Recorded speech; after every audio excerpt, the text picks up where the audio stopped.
Learn something so you can teach it. Whether if you read something or if you go to a conference, you listen to a webinar, you listen to a podcast, whatever it is that you're learning. Listen intently, take notes, but do it in such a way that now you can share that with somebody else and The teach leaders it. know theory of how things should work. The employees know how it works and they know how to get it done. And He goes, things don't happen to me, they happen because of me.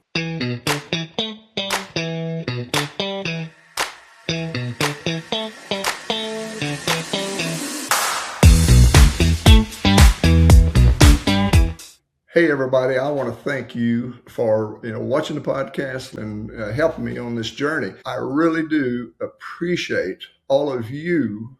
What I have found interesting is that 89% of the viewers do not subscribe. What I need for you to do to help me is to subscribe to the videos. Please like and subscribe. That is what's going to give me more support than anything. I appreciate all you viewers. I appreciate everything that you do. Thank you. Mike Philie, how are you doing? Larry, great to see you, my friend. Great to see you. Been too long. It's good to see you. I have not seen you in a while. Of course, I've known Mike for a number of years, and we were introduced together at a company that I was a part owner of. It was a partnership that just was not a partnership. It was kind of tough to deal with, and boy, he was probably just about as glad to get rid of me as I was to get rid of him. And I think that was in 2012, I believe, something like that. It's been a while. It was a while ago, for sure. Yeah.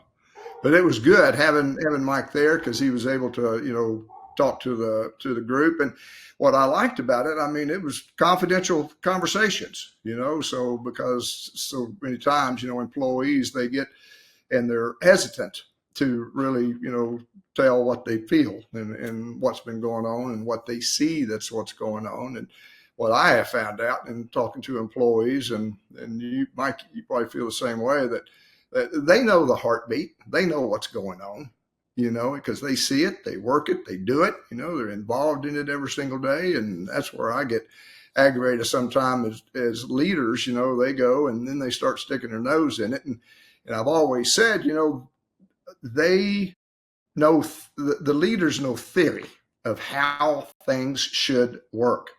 But I have found back in the back, man, I'm telling you, I mean, the employees know how it works and they know how to get it done, and they're good about doing that. I mean, and if you just go back there and tell them what you want done and get out of there, normally it'll get done right. I mean, tell me about what you see when you go and you talk to some of the companies that you work with. Larry, you make a really good point as far as what goes on with the staff and with the team members. I believe that everybody comes to work every day wanting to do the very best that they can. And as leaders in an organization, one of the things that's in your job description is to help remove obstacles that might be in their way, and how to make it easier for them to be more successful at what they do, which ultimately leads to the company being more successful. I work really hard when I go into companies to earn the trust of the people on the floor, because I may talk to the leaders, the owners, the managers of the company, and obviously get a good sense for some of the concerns, some of the issues that they're trying to either to resolve, and also the opportunities that they're trying to leverage and improve on. But without the buy-in and the support of everybody on the floor and the people that actually do, as you said, Larry, the people that are doing the work, it's going to be really hard to accomplish that. And we really need to understand what it is that's going on, remove some of those obstacles, and to celebrate the good things that they're doing as well too, because I think that goes overlooked an awful lot of times.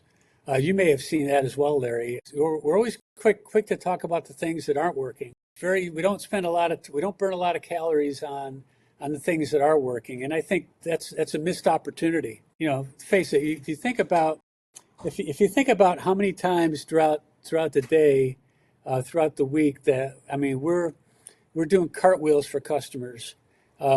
our staff is doing some great work for customers every single day. We don't talk about those. Yes, it's expected, it's what we do, but it doesn't hurt to celebrate those. What do you It see? Do you really see does.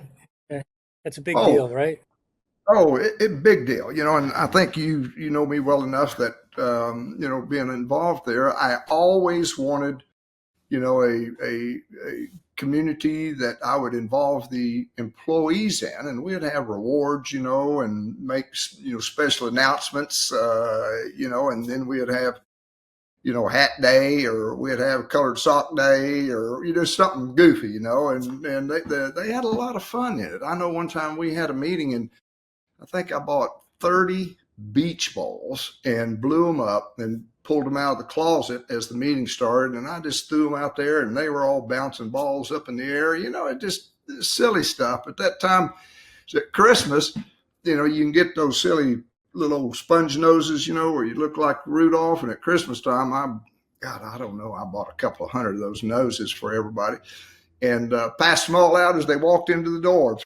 So here we were, everybody in the whole audience, myself, we were all wearing those silly ass noses for the whole meeting. It was a lot of fun.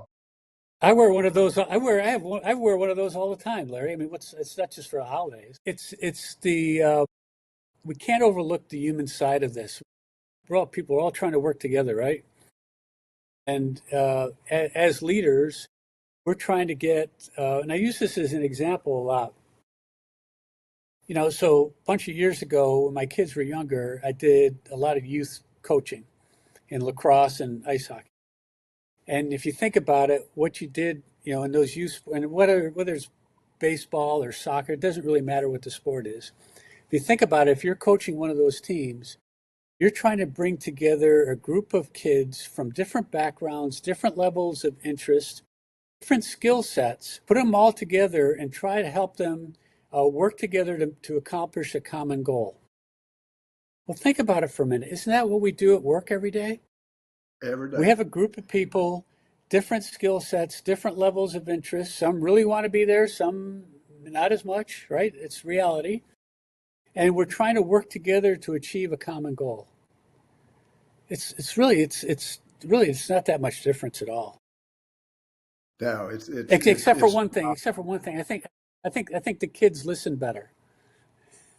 well, I promise you that they're listening. I don't know if they're listening better. They're just listening. Yeah. Oh, Yeah. it is crazy. Well, I think that you got into this business in 2007.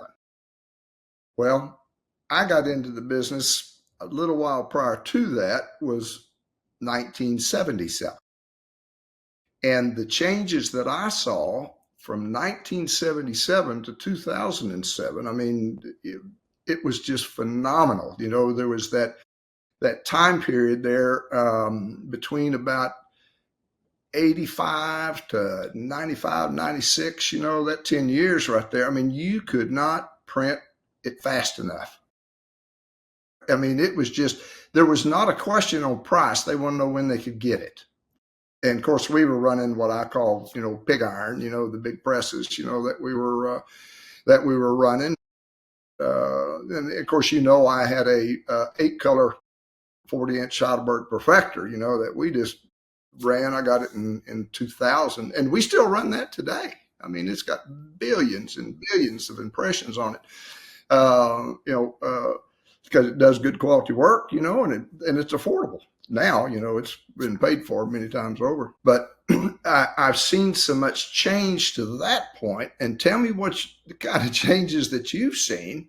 And it's not necessarily just in the actual manufacturing or the print, but just print businesses themselves since 2007 today. Well, Larry, that's a great question. So I started consulting back in 2007, but I actually started in the printing business for pay, back in 1979. So you only got me beat by a couple of years. And, but so funny story I'll share with you. So when I was in high school, so the summer of the fall of 1971, I had to sign up for a shop class. And I wanted to learn how to tune up cars because I didn't know anything about cars, and I was hopefully soon to get one, and needed to learn, how to fix them, how to tune them up. And back then you could do that, right? Right. And so I signed up. We had a really big shop class, auto shop class, and it turned out it was a pretty popular class. So instead of getting that because it was full, they put me into a class called graphic arts. And I didn't know what graphic arts was, right? It was a small shop. We had a couple multiliths.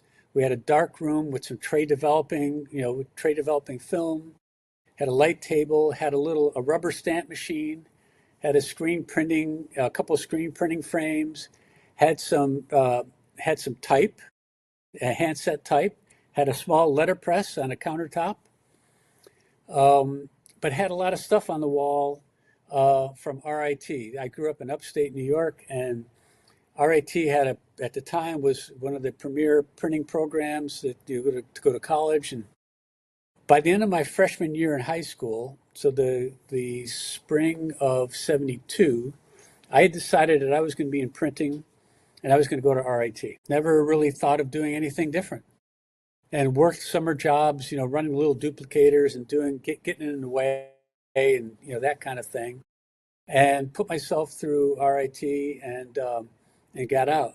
So I too have seen a number of those changes, right? And when you look back if you blur your eyes and you look at a lot of those things, I think one of the biggest changes, not only since 2007, but really if you look at the last 5 or 10 years, um, printing companies I think have been resilient and adaptive to change. If you think about, remember the days of the chromolins that you had to put the powder on, and you had to rub them on by hand and doing all that, and color keys and all that.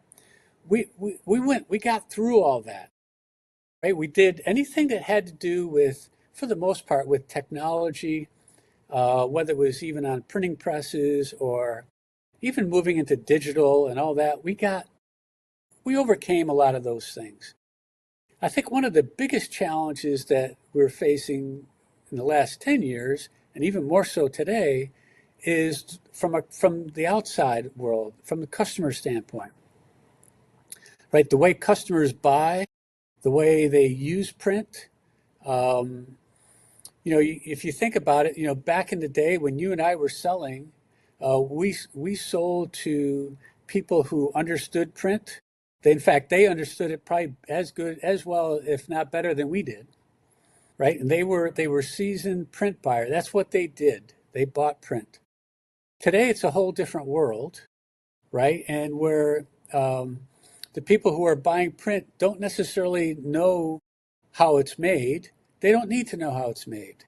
They're running a business. They're running a marketing team. They're running an e-commerce team. They're running a manufacturing center, whatever role they're in, and they need print to help support what it is that they're doing. It kind of goes back to they don't want to know how the watch is made. They just want to know what time it is, Time it is, right? yeah.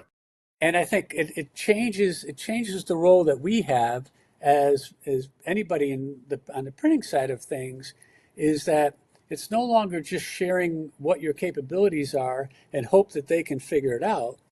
I think the real opportunity today is when we understand more about their business, and now we can bring some insights to them and share some ideas that, well, if you did this and this and this, you could be more effective with your print spend, right? Be more effective with your direct marketing campaign, be more effective with how you use your fulfillment dollars, right? And all of that kind of thing. So it's turned the table. It's created some opportunities for many.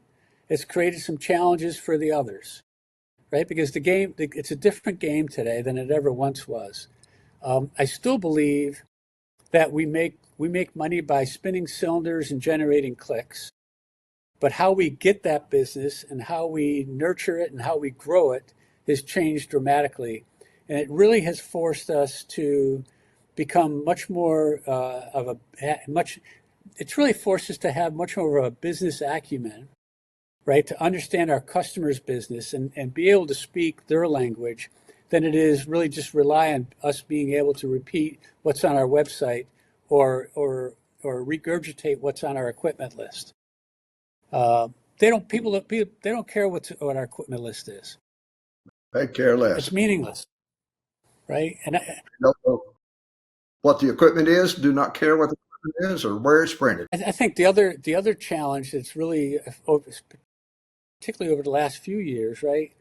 And I use this phrase a lot, is that for many of the printing companies, we've really become a technology business that happens to put ink and toner on paper, right? Because if you think about how how we process orders, and depending upon the customer base you have, you may have a traditional sales organization that's still a job shop commercial print organization, which is vibrant and doing fine, and you're processing jobs one or two at a time.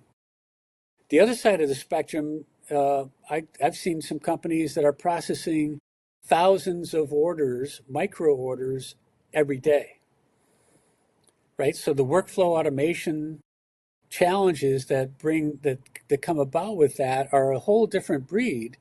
Um, Larry, I don't know what you see, but I think one of the single most in demand for printing companies, not only to the craftspeople that they're retiring out and hard to find some good people like that, but the technology people. I'm seeing more and more tech people becoming part of the team in printing companies than ever before.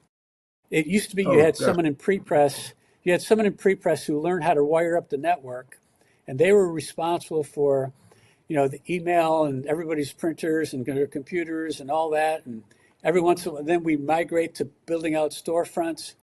Well, now I see a lot of companies, they got full-blown tech departments with 3, 5, 10, 20 people on their team. It's a whole different game. no, it's a big change for me also. And then of course I'm thrilled that I'm still involved in the print industry, but I'm thrilled I don't own a printing company anymore. I can tell you that. It's just because of all the changes. And in the printing business is very, very, cash intensive. I mean, you're just dealing out millions of dollars left and right, to buy equipment, and space and software and everything else that goes along with it. But, what I have found, and which has been hard for me too, it's, you get to be an old sales guy, an old print sales guy that's been around for a while.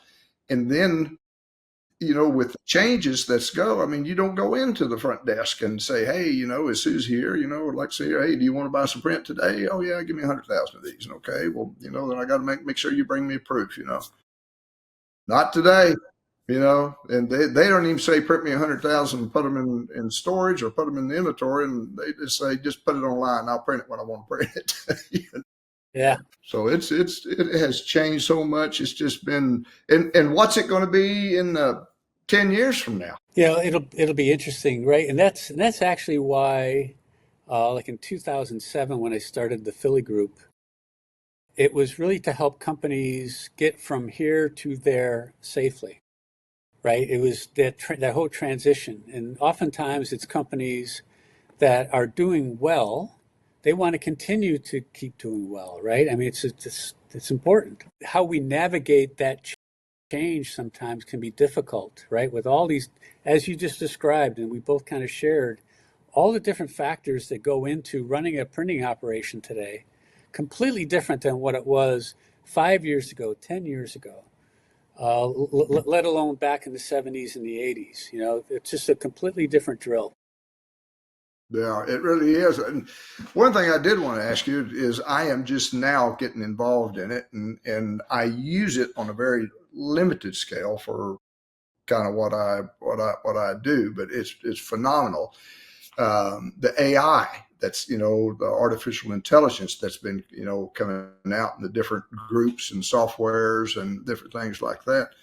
And I have a software that I use. It's called Writer.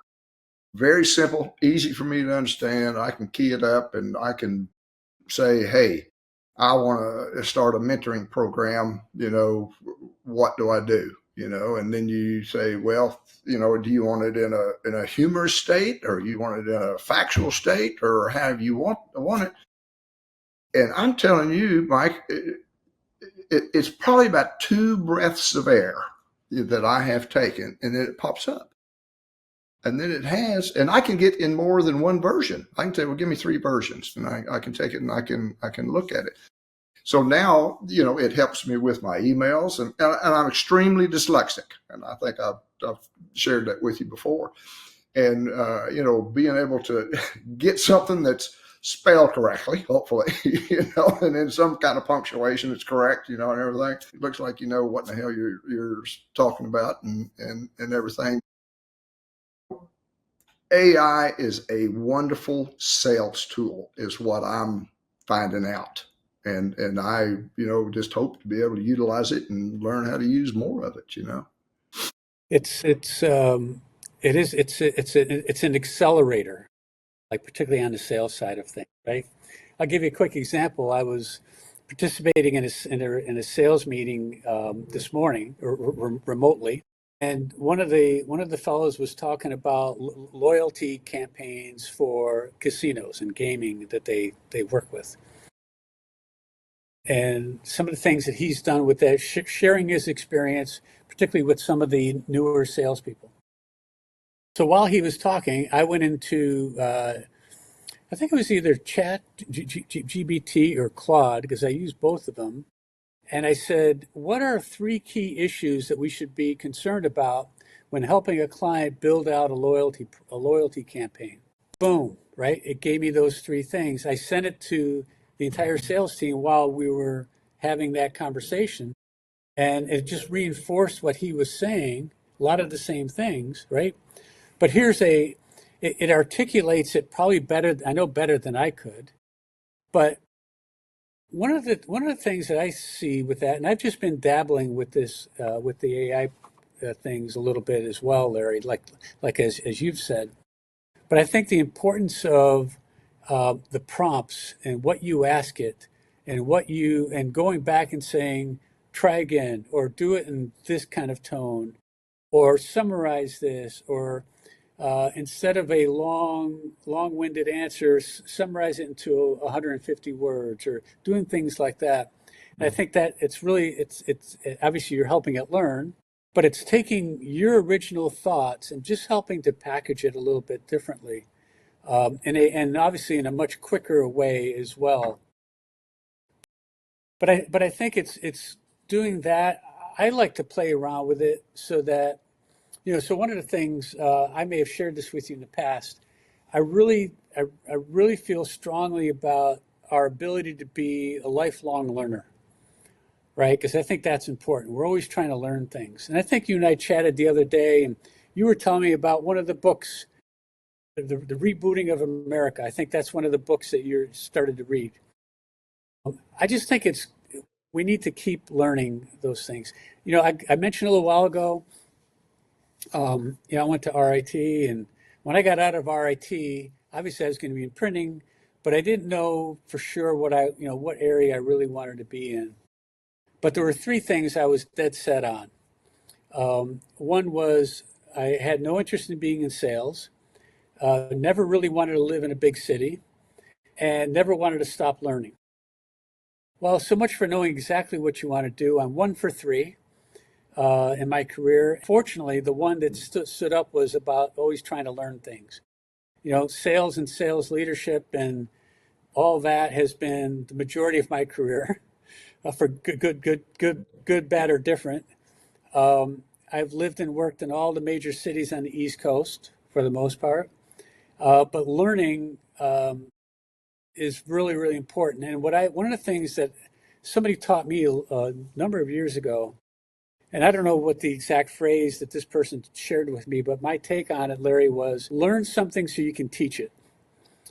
And Yeah. so that's something I've always tried to do. Like, whether if you read something, or if you go to a conference, you listen to a webinar, you listen to a podcast, whatever it is that you're learning, listen and listen intently, take notes, however you want to gather those ideas, but do it in such a way that now you can share that with somebody else and teach it to that.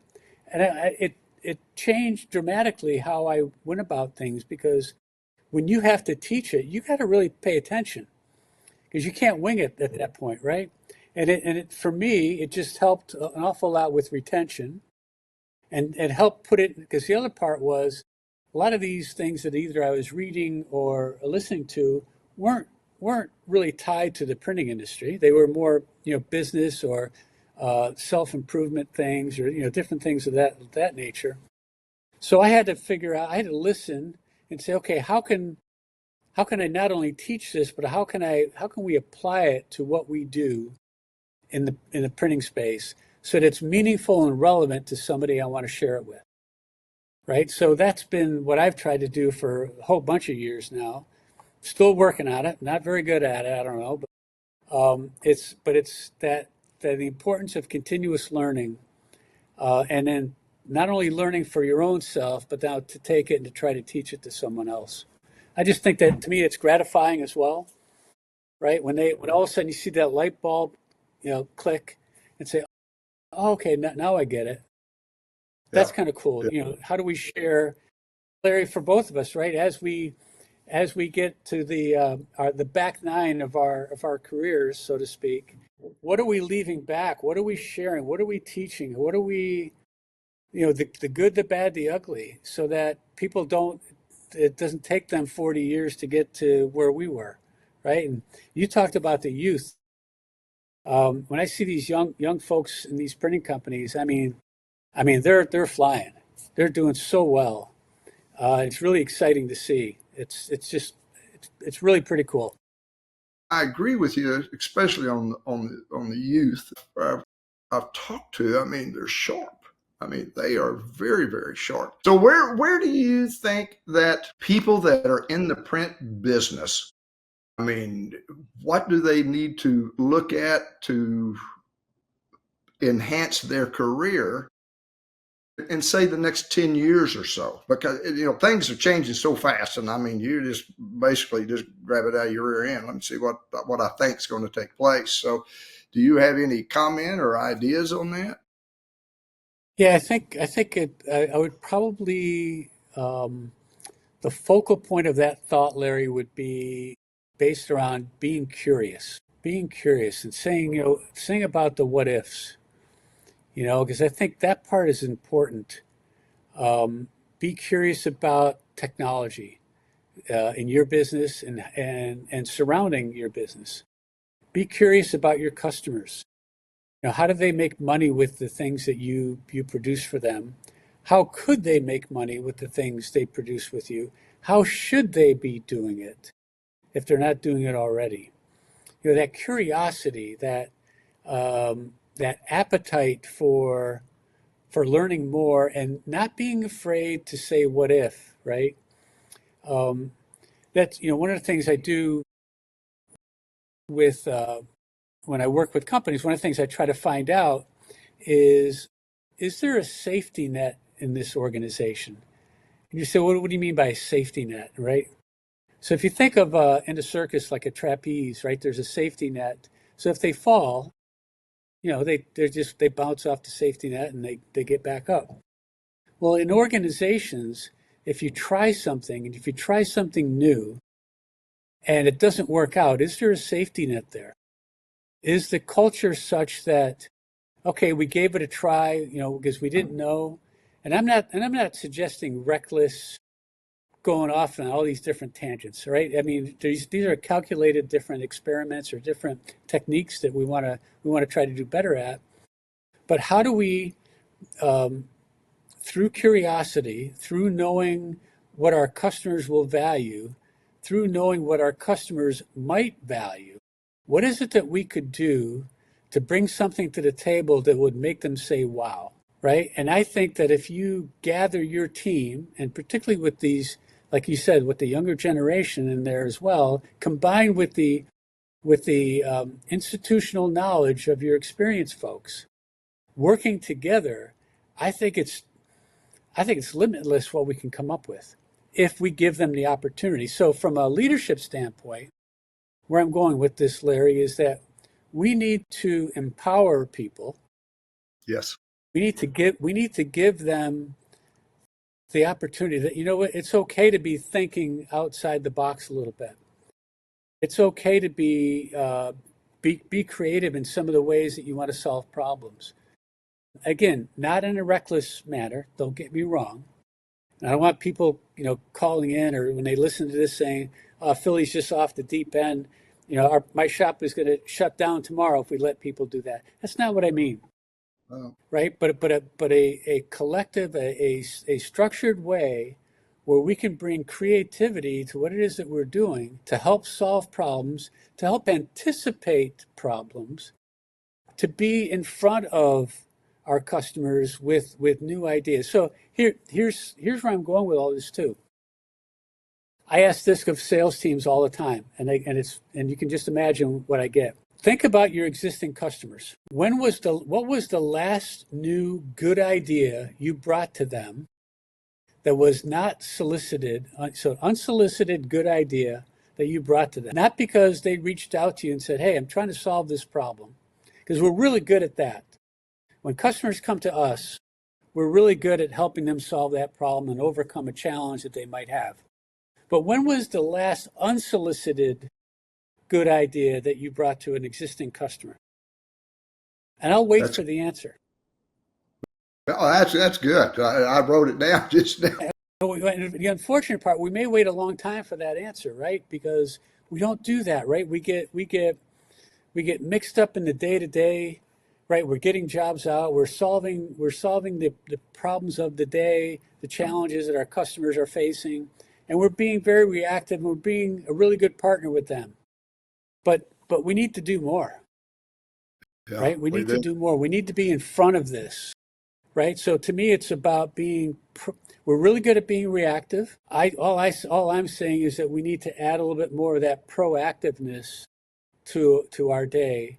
And what are we doing on purpose to bring new ideas, new techniques, new solutions, bringing things to our customers that we want them to say, huh, we never even thought of that. Really? Okay, you could do that? Oh, that would be, oh, wow. So I think about this. I think it was Grant Cardone that said this in his book 10X. He goes, things don't happen to me, they happen because of me. And I think, and that left a big mark on me when I read that. And so are we making our own opportunity? Are we making our own luck? Are we making our own business opportunities out there in the marketplace? Because, so this, and I didn't make this up either, right? But I look at this is that every morning, Larry, when we wake up, there's three paths that we can take. And maybe there's more than three, but there's three that I like to talk about. One path is for those that want to make something happen today. The other path is for those that watch things happen today.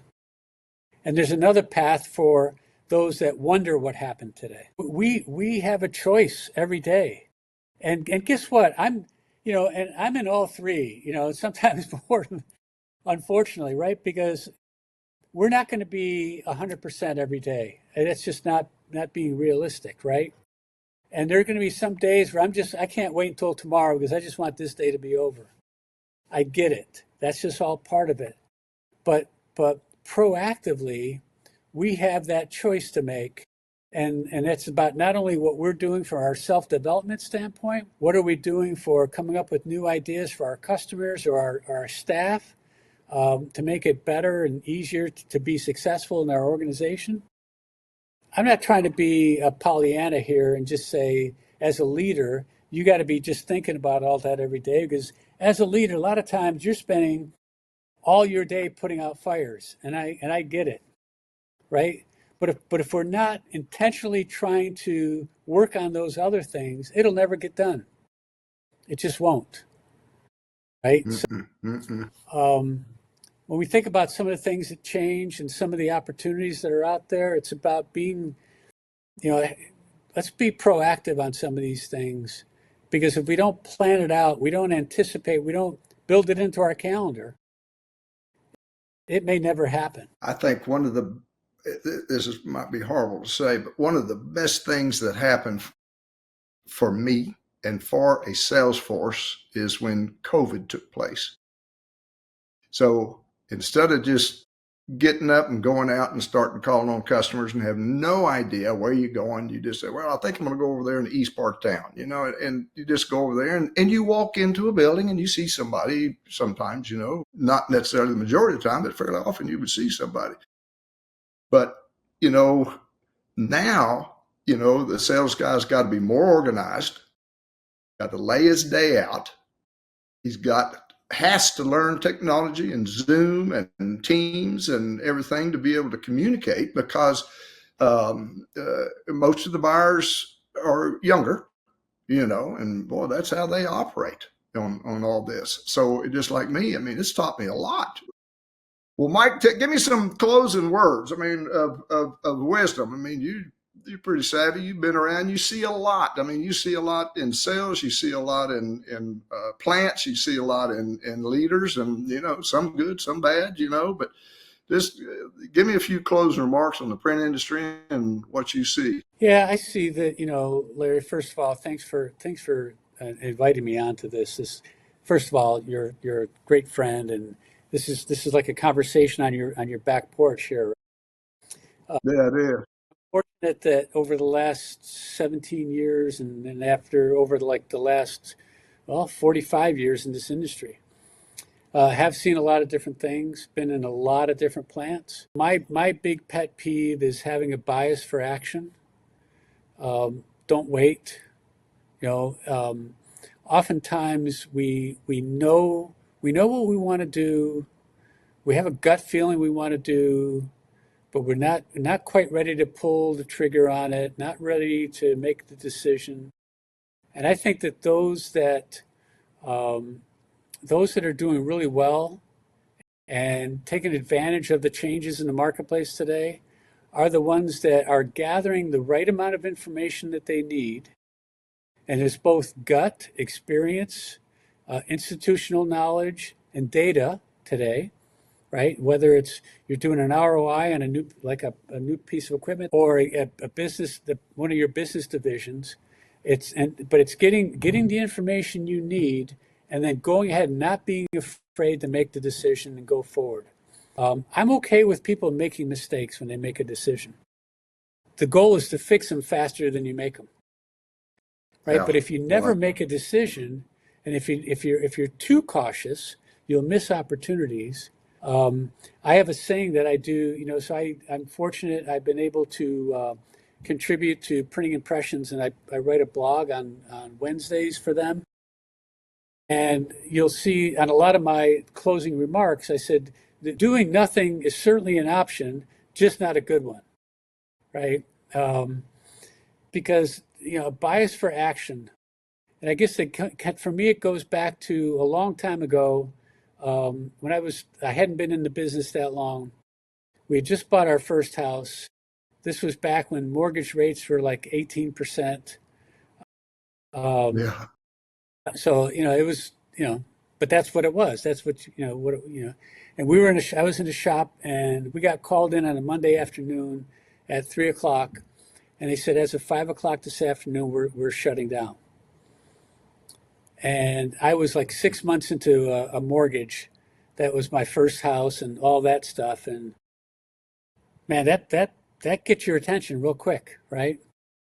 Fortunately, I had a job the next day, along with a lot of the other, salespeople and managers and whatnot.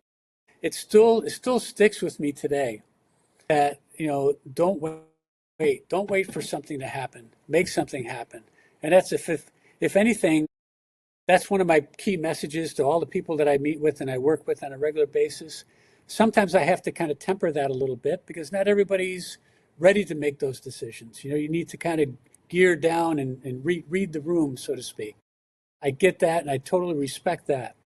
But if anything, if the volume's on 8, I'm going to see if we can push it to 9.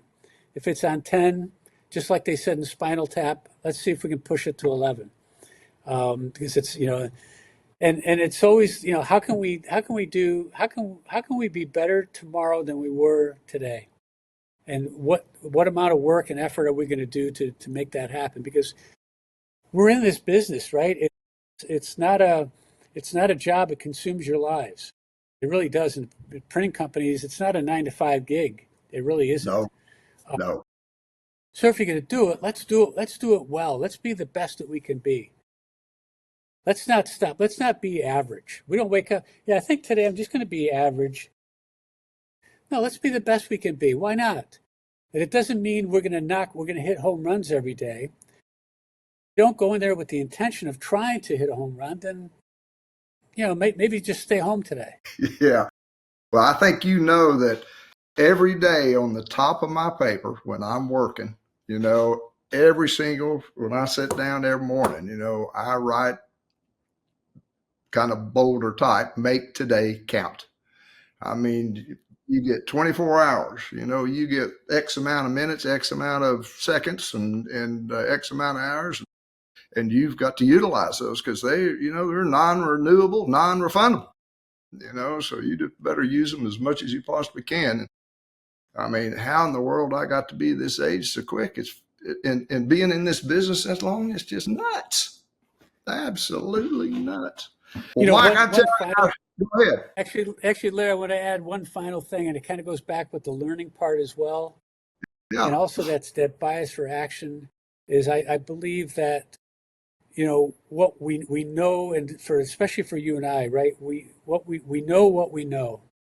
And what we know is based on a collection of our experiences, where we've been, what we've done, who we hang around with, who we listen to, what we read, who's on our calendar, what calls we take, what networking things we go to. You're a world traveler. You've been involved in industry events forever, right? So that has really broadened your sense of exposure to this industry. And so guys like you, Larry, I'll go to you and say, I would like to know half of the guys that you've forgotten about, right? Because it's a treasure trove. It really is. Right. So think about our collection of our experiences throughout life, and it's out there for the taking. Right. Sometimes you just got to ask somebody. Yeah. No. So anyway, Larry, I think it's great spending time with you this afternoon. It really was. Love it. I love it. I really do. I know it seems like the majority of the time we only talk when we're at conferences, or on that, but I always just sitting around BSing with you and catching up on things and, solving all the print problems in the world, on that for sure. There we go. But I can tell you how much I appreciate you coming and being on here with me, and hopefully we can do it again soon. We get a little bit wiser and smarter. I'm just trying to get a little bit taller, so I can. It's. I'm trying to get less gray, and you're trying to get hair, I guess. Yeah, I'm trying to get hair. Yeah, I don't have to worry about that part, I guess, right? That was long gone. That was long gone. All right, bud. Well, man, I sure appreciate it, and thank you very much for being here. Thank you, Larry. Thank you. All right, bud. Thank you. If you're enjoying the Larry Vaughn Show, don't forget to give the episode a thumbs up, subscribe to the channel, and ring that notification bell to ensure you never miss a new episode.